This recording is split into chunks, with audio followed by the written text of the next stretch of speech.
Yo, what is going on, guys? We are back today for another Alliance War video. I believe we're at war number 4 for Season 40. So 4 Loki is facing off against PBT, a very good alliance. And so starting on path 3 here, we get a bit of a fun fight with Gallon. So we have a Silver Surfer. So this fight is very easy. All we want to do is back up, back up, back up, back up. Okay, now whole block. Beta heavy. Boom, that gives him the armor buff. Now we go ham. Drop a heavy of our own. Enter the harvest, go ham a little more, drop a special, and fight over. Very, very textbook fight there with Gallon. No problems at all. The electric defense on path 3, just fueling Gallon's mass extremely fast if the opponent has an armor up buff. So that's down, and then we go ahead and move on into section 2, take a left, and we have a Quicksilver here on node 24 with the buffet. And what else does this guy have? Vigorous Assault and Sloped Armor. But those nodes don't matter a ton because Quicksilver is not going to be gaining any armor here, so the sloped armor is irrelevant. So Nick Fury is I think he's my favorite option for fighting Quicksilver. Definitely one of my favorites because Quicksilver is actually tagged as an Avenger, and when Nick Fury fights Avengers, he starts with tactical charges. Here, this Quicksilver blocks my special, but it's fine. Doesn't matter at all.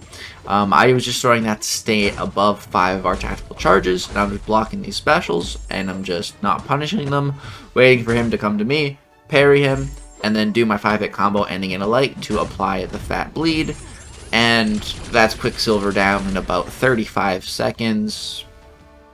Very, very simple. Nick Fury just shuts him off. So that fight was great. Now we go ahead and move on to path number 1. And it's at this point, I actually have a date on this day, so I was just trying to like clear my entire path as soon as like section 2 is opened, clear it so that, I don't have to check my phone when I'm on a date, because, I don't like to do that.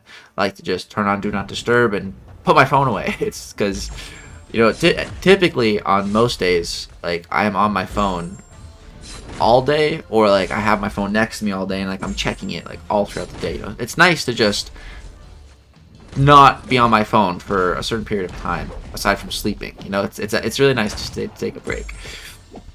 And so here we have an anti-venom, and this fight's going really well. What I love about Nick Fury is just we can just go ahead and do a little heavy attack anytime and clear all the non-damaging debuffs, or throw the special attack and do the same thing, wipe the slate clean of those debuffs. Don't have to worry about any of the BS here, and there goes anti-venom. I put on max deep wounds for this war. Very glad that I did that. We were just rinsing his opponents. And then next up here we have a rank 4 Penny Parker with some more buffet. That's super easy for Gallon. I think Gallon is the best Penny Parker counter in the game. I think so. He's definitely my favorite. Like Hulklin's a really, really close second, but I don't know. Gallon. Just I fought Penny in so many different places, and Gallon's just been so good every single time. So here, go ahead, gets a 900 mass, drop the special, 200k, she dead. So just breezing through these fights real quick. Now we get to I was about to say immortal, an infamous Iron Man or Iron Doom. And so I've done this fight quite a few times actually, especially before this season with Gallon. And it's not too bad. The glancing does get kind of annoying, though.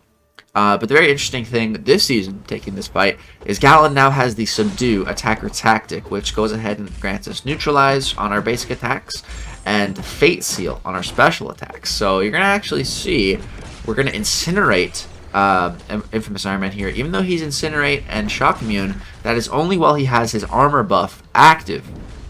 And so because our special 2 applied a Fate Seal, it disabled that armor, so it allowed us to apply those incinerates. So a bit of a neat interaction there. I actually wasn't even thinking that when I was in the fight.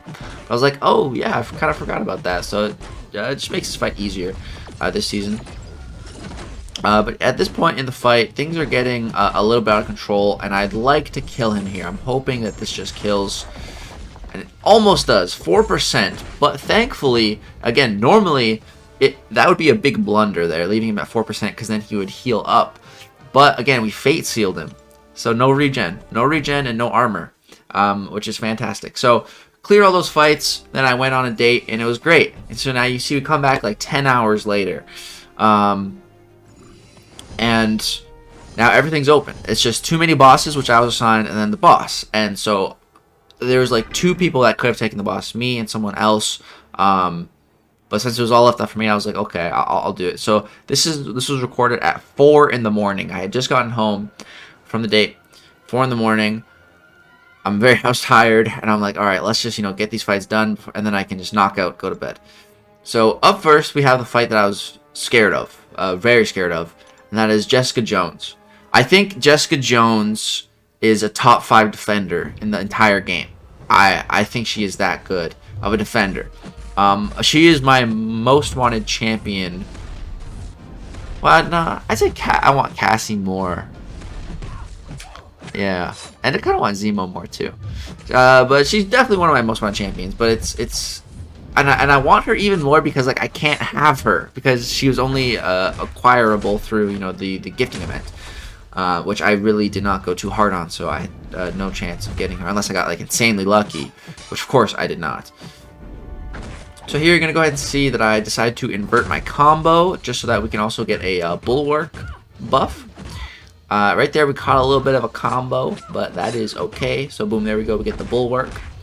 Now, then I fixed my combo so we can go back to the Pierce. Here, I was trying to intercept her there, but she intercepted me. Not good, but that's okay. We took some damage, we're still in it.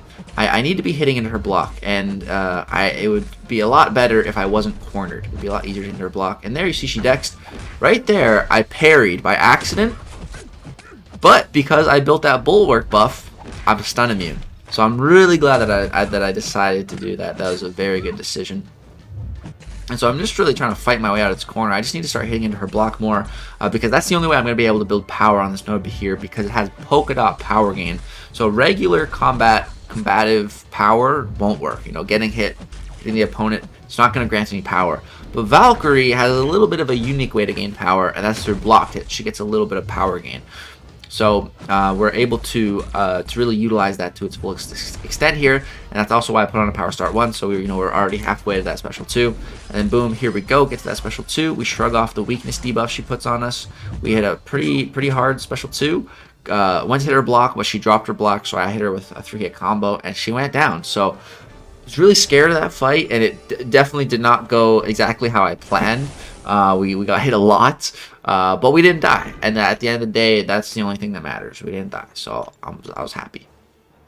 And then next up here we have a Mr. Fantastic, which very easy to fight this guy. I actually let him hit me at the start of the fight here. That was totally intentional, just to get myself some tactical charges. And now when I throw this special, we're going to be well above 5, so we're going to totally be countering his evade. So now I don't have to worry about that, which is the one thing I was kind of worried about was that evade, and you know, having to throw 2 special ones to be able to counter it. I was like thinking I'd rather just get hit, get some easy tactical charges, and then you know the fight will be under control after that point.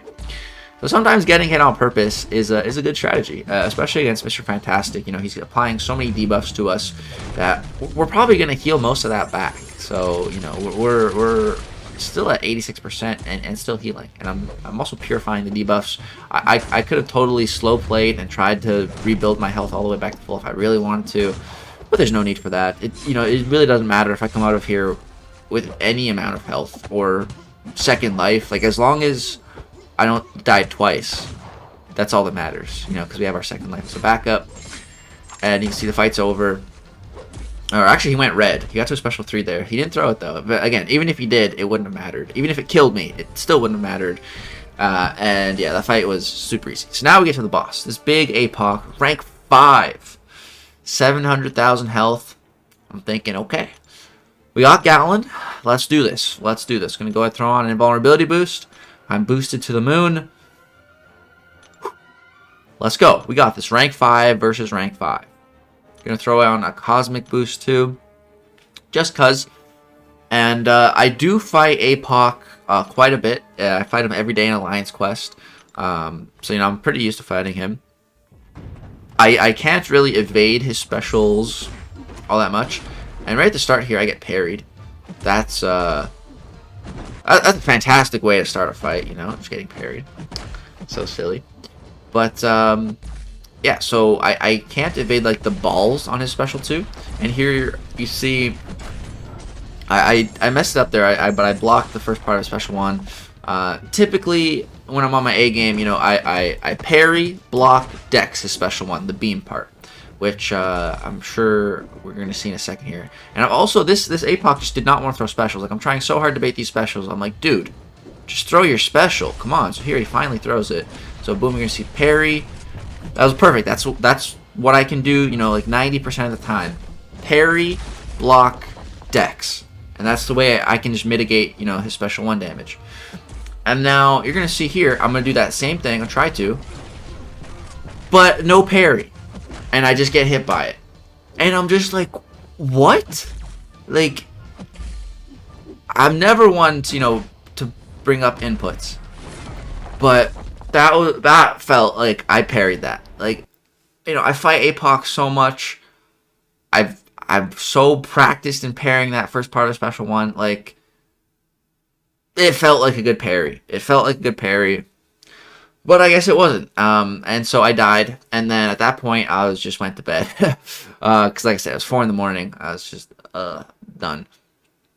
And we did end up losing the war as well. We had 13 deaths. Not the greatest. They had 9.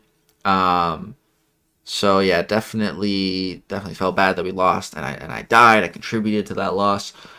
But at the end of the day, we win as an alliance, we lose an alliance. It's all good. We'll bounce back. GG's to PBT. And yeah, it just kind of sucks to die that way, especially with Gallon. But what are you gonna do? As we do for this war video, guys, I hope you enjoyed. Drop a like if you enjoy seeing me die, especially with Gallon. My rank 5, getting wrecked by another rank 5. As you do, hope you guys enjoyed. Peace.